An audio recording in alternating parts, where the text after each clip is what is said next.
Hello and welcome to the first episode of the Geometrist plays Vagante.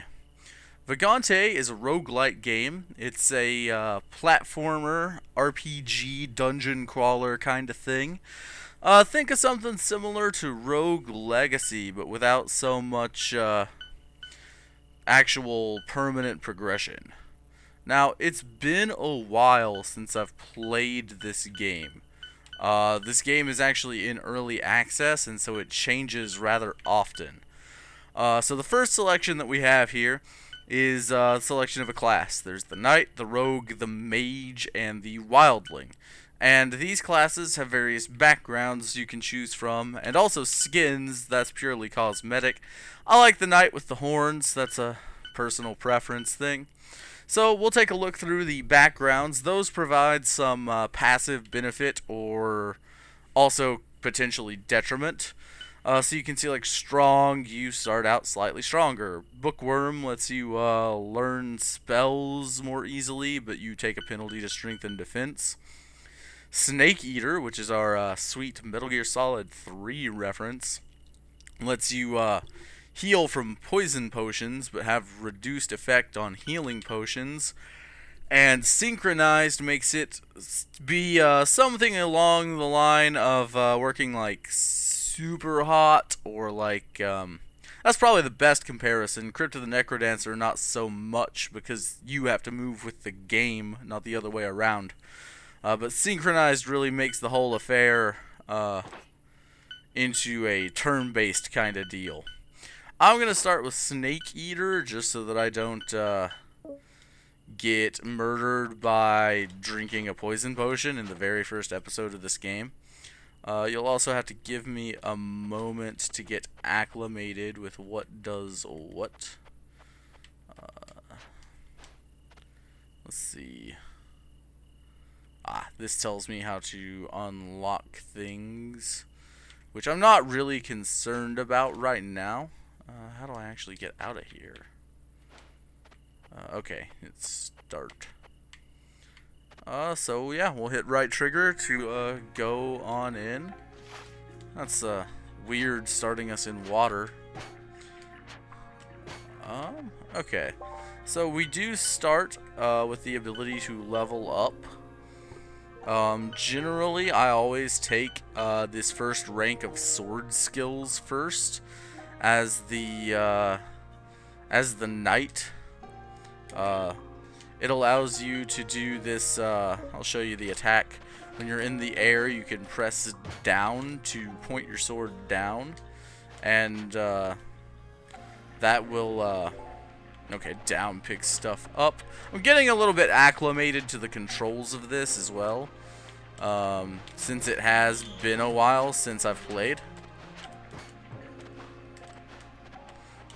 This game is kind of an intense action game as far as the moment-to-moment gameplay goes, but do expect this to be somewhat shorter than an episode of Enter the Gungeon, and also expect it to have more moments where I'm, looking through inventory, deciding what I need to do on my character.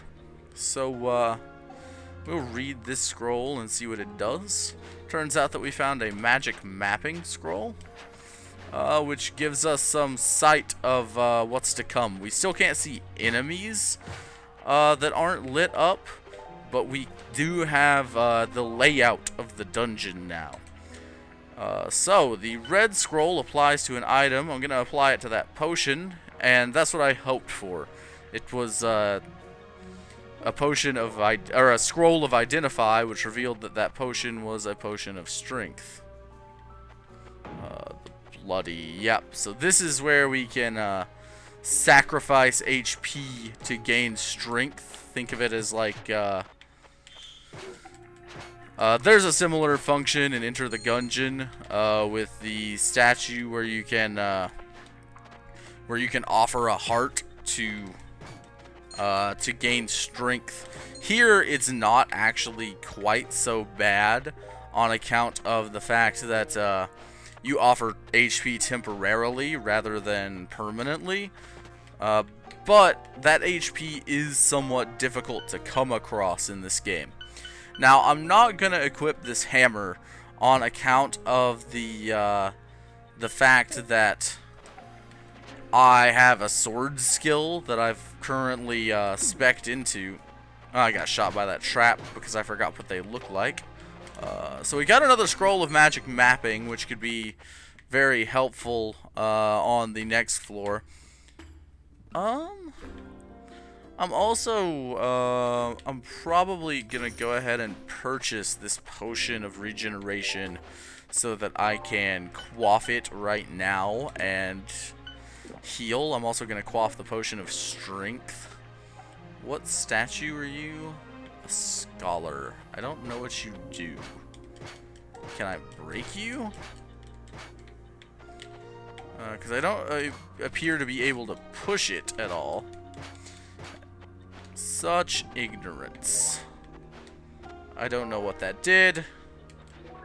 But I learned Ice Ball. So you can see even the fighter has some capacity to use magic. Now, I've just engaged with the boss of this area, who is that bandit. Let's see if I can, yeah, Ice Ball freezes enemies, which, I mean, as you can imagine, could be extremely useful. Just slowing enemies down, making them easy targets, is a very generally good idea. I don't really have a strategy. Oh, Ice Ball has a limited number of casts. I didn't realize that it wasn't one of the, So there are two kinds of spells in this game, and that's where that confusion came in. I thought that Ice Ball was one of the spells like the mage's default spells, since it shot just kind of a basic projectile, but it's actually got a limited number of casts. See, I'm now out of Ice Balls, which is, I mean, problematic, because that could have been very helpful, and I wasted them not knowing what was going on. Unfortunately, I'm not particularly savvy to everything in this game yet, so you'll have to forgive me as we take these first steps into learning what everything does. I'm going to go ahead and just equip this kerchief, and fortunately it wasn't cursed. It does lower luck, and I don't think the retaliatory familiar is something I'd be super interested in. I was concerned that that might be a trap, but it turned out not to be. We'll read this book of Flame Pillar. That'll give us another spell to work with. So you can see these pressure plates on the ground. You can see how that enemy's corpse landed on the ground there and activated that. Now I know you can pick up and move corpses, but I don't remember like what button does it, unfortunately. Really, I guess I should probably just go to controls and have a look-see. Is there any way to pause? Maybe just right trigger, since that's interact with. Yeah, so it looks like crouching and then hitting right trigger does that. Oh, and since I have the these gloves that give me the throw hard ability, whenever I throw this, it really goes careening. So we're gonna just fight this slime. Open this chest. So we got another potion of regeneration. I'll go ahead and quaff that for healing. We'll just equip this amulet and see what it does. And I think that's worthwhile. That gives quite a few bonuses there. Since we took Snake Eater, there aren't potion effects that could be particularly detrimental to us. So, I probably am just going to drink that orange potion. Ah, one of these plants. I'll gladly kill that for some just spare money. So now I'm just looking around the level, trying to see if there's anything that we missed that's interesting. The one thing about having that scroll of magic mapping is it can cause me to lose track of where we have and haven't been. But yeah, no, I think that's the whole floor. So we're just gonna move on into this door. We'll be able to light this campfire and rest at it to heal up. And we get the opportunity to level up again. So the next rank of sword gives us an overhead swing. Then eventually you become able to get more power out of slide stabs. There's power attacks, and then you can get a quick draw attack. But generally, I only take the one rank in sword. I like the downward stab, and that's about it. So then we get the question of whether to go into defense or into holy. So holy has, of course, the no fall damage. But eventually, at level 3, you get reincarnation, which lets you come back to life at the cost of stats down here. Also, the Holy Shield is really effective, gives you some temporary invulnerability. But I think I'm going to take ranks in defense and try to just not need to do that. So we did also get the